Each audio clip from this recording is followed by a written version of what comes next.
Hi, my name is Shelby and I'm currently a student at Davis and Oaklands College working towards becoming a veterinarian. I currently work at Appalachian Animal Hospital as a veterinary assistant. Working in this clinical setting, clients come in with questions all the time about their pet's health and I wanted to help.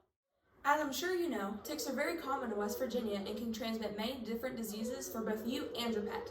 Common tick types are dog ticks, deer ticks, and lone star ticks. Deer ticks are commonly found in forested areas and deer are their primary hosts. When they bite, they infect a small amount of their saliva into the bite site, and if their saliva has that pathogen that causes the disease, it will be transmitted to you or your pet. Lyme disease is the most common tick-transmitted disease. Clinical signs normally develop in about 5 to 10% of infected dogs, and these symptoms present themselves about 2 to 5 months after the initial infection. Symptoms can include fever, joint swelling, shifting leg lameness, and swelling of the lymph nodes. That means that your pet can be limping on the front right leg today, but tomorrow is limping on the back left. Nephritis, which is kidney inflammation, can also occur, which is the most serious of the symptoms. It causes progressive renal failure. When this occurs, it is accompanied by vomiting, anorexia, weight loss, and your pet being lethargic. Onset for this is about 5 to 6 years, and pets can be treated with antibiotics, most commonly doxycycline. This will normally take care of the infection. Even if your pet has had Lyme disease in the past, it's still very important for you to get the Lyme vaccination and also stay on tick and flea prevention year-round. This is because they can be reinfected again. Anaplasmosis is another common tick-transmitted disease. Anaplasmosis often causes lameness, joint pain, fever, vomiting, and the lack of appetite. They can also experience something called cyclic thrombocytopenia, which is when your platelets become low, leaving you more prone to bleeding and bruising. Your pet essentially becomes a hemophiliac.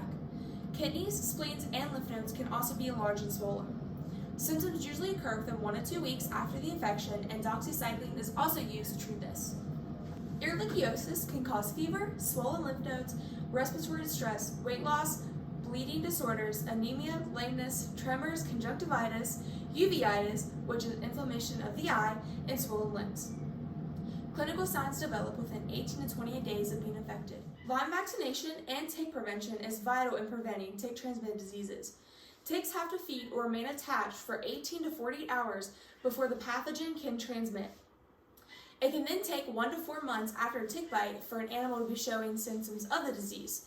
So, when a vet asks their pet if they've been bitten by a tick, normally you think of the last week or two, whereas you need to be thinking back a few months.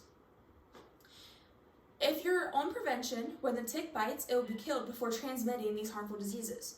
Always check your pet for ticks, especially if they're around wooded areas or tall grass. This is Ren, and he is my dog, and he's making his acting debut in this video, being our subject. He was in the woods today and got really muddy, so I need to check him for ticks. So, you want to check their ears. That's an uncommon place that sometimes people don't think about. Often in their gums, ticks can even be in their mouth. You also want to make sure you feel under their armpits, under their legs, stand them up and feel under their tail. If you feel any bumps at all, just make sure you run backwards on the fur and separate and check the skin. If you see one and it needs to come out, don't freak out, just make sure you use some tweezers, pull out the head too, and if you're uncomfortable doing that, of course you can bring them into your local veterinarian. I really hope you gained some important information about ticks and the importance of preventing tick bites as best as possible. If you have any other topics you would love to learn more about, please let me know.